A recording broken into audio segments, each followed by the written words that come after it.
This is Roadkill, a game I'd been meaning to review for quite a long time, and one that I'm really excited to finally be reviewing. And speaking of reviews, the back of the box has some pretty outrageously positive reviews saying things like, boasting the kind of gut-wrenching playability you only dream of, and simply the most atmospheric racing game ever. If you only buy one CD game for your CD32 and like top-down racing arcade games, then this is it, which doesn't say a lot considering how small the CD32 library is. But yeah, let's take a look inside before we pop it on and see what we got. We've got 3 discs, one without a protector, which is always good. Oh, and here it is. You know, if you missed the whole floppy disk era, if you're too young, you didn't miss much but a lot of anguish, to be honest. And we've also got a registration card that nobody sent in, and this weird photocopied manual thing. And I don't know if this is the original or not. I don't know if anyone else who has a copy of this could chime in, and, you know, I can't imagine, but then again I could, given how long in the tooth the Amiga was by this time, and I think most people had kind of moved on to consoles. And if they hadn't moved on to consoles, they've moved on to PCs by 1995, which is when this game came out. And yet, it's a pretty plentiful game. I didn't have any trouble tracking down a copy. Of course, I had to order it from overseas, which makes sense. I don't believe this ever got a release here in North America, which is another thing. This is a PAL game, like most AGA stuff, so your display has to be able to do 50 hertz, or you're not going to really be able to play it.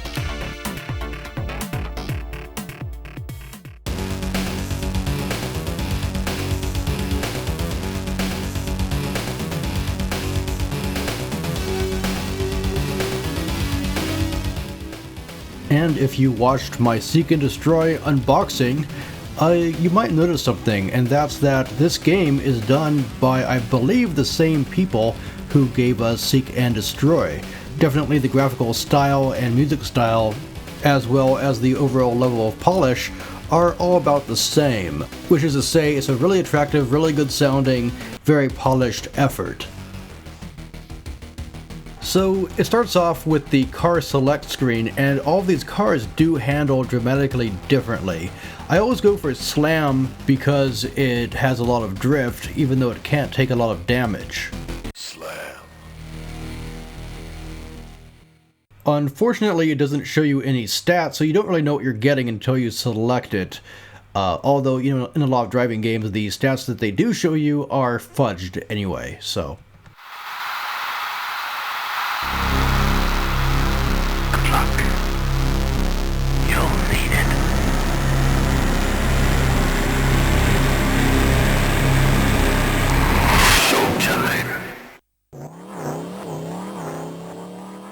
So as you can see, Roadkill is a top-view racing game with quite a bit of vehicular combat as well. And you might have noticed also that it has a sort of Mortal Kombat kind of attitude, which I really enjoy.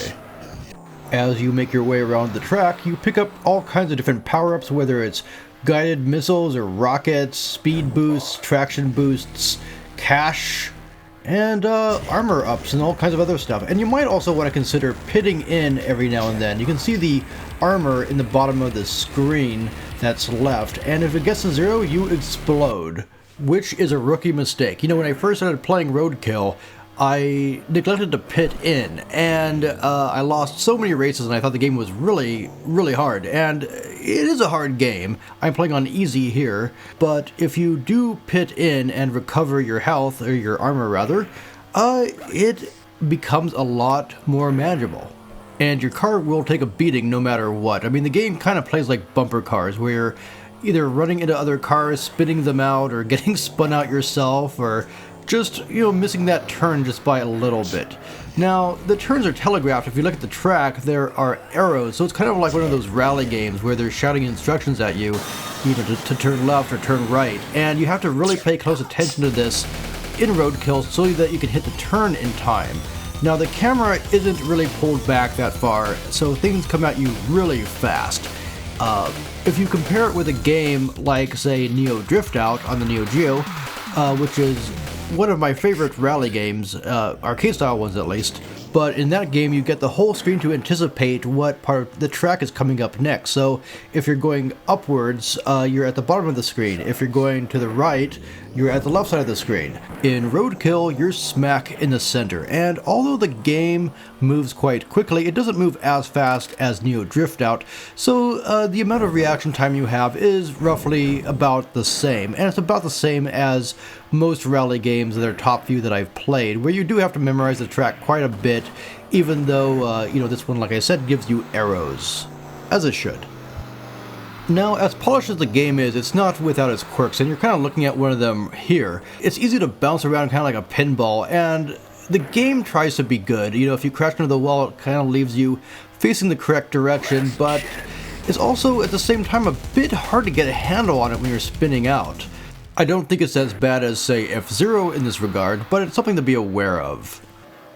The hitboxes are also a bit wacky in this. I believe for a collision to register with another car, it has to be the center of the car touching. I don't know if there's maybe a circular radius near the cockpit or what, but that's what it feels like.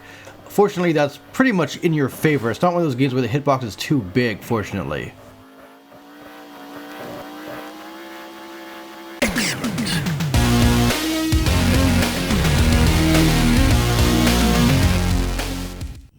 Slam wins.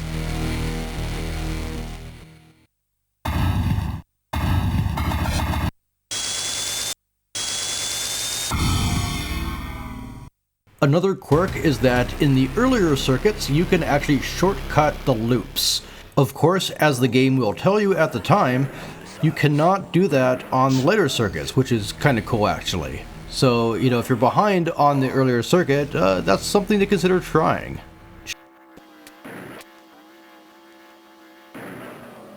Another thing to watch out for in Roadkill is that the power-ups are telegraphed by little yellow arrows on the track before you reach them, so it tells you pretty much where you need to steer to get stuff. This, combined with the other arrows on the track, greatly cuts down on track memorization, although that's still a component of this game, of course. 10 million. Get the jackpot. Jackpot.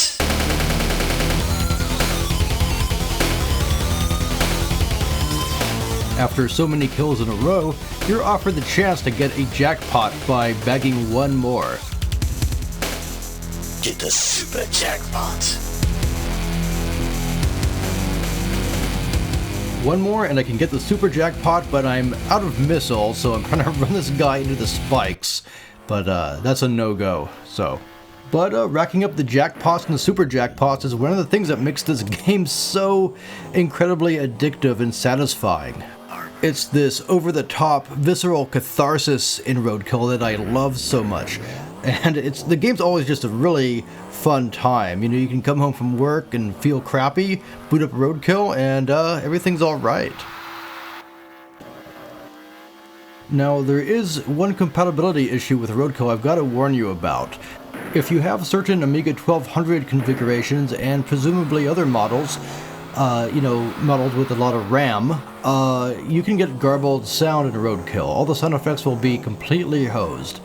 And the way around that is to use the CD32 version with WHD load. It's kind of a strange roundabout. But yeah, I'm not actually playing this off floppies, even though I showed myself inserting one for effect. I am, in fact, playing it off my hard drive, which is how you should play it anyway, unless you love swapping discs. Drive really fast and kill everyone. Yeah, that's a racing hint I can get behind. One great thing about Roadkill is that it supports the Sega Genesis pad, so you can use one button to accelerate and one button to shoot missiles. But, there's also a mode where you have a manual gear shift, and I haven't tried that yet because I feel like I don't need the headache, but I'm imagining that's kind of hard to manage with a couple buttons and a D-pad. So yeah, that pretty much sums up Roadkill, a game that is just a lot of fun, even though it's only one player, so don't go into this expecting micro machines, go into this expecting Roadkill. because that's what you're going to get. Get the super jackpot.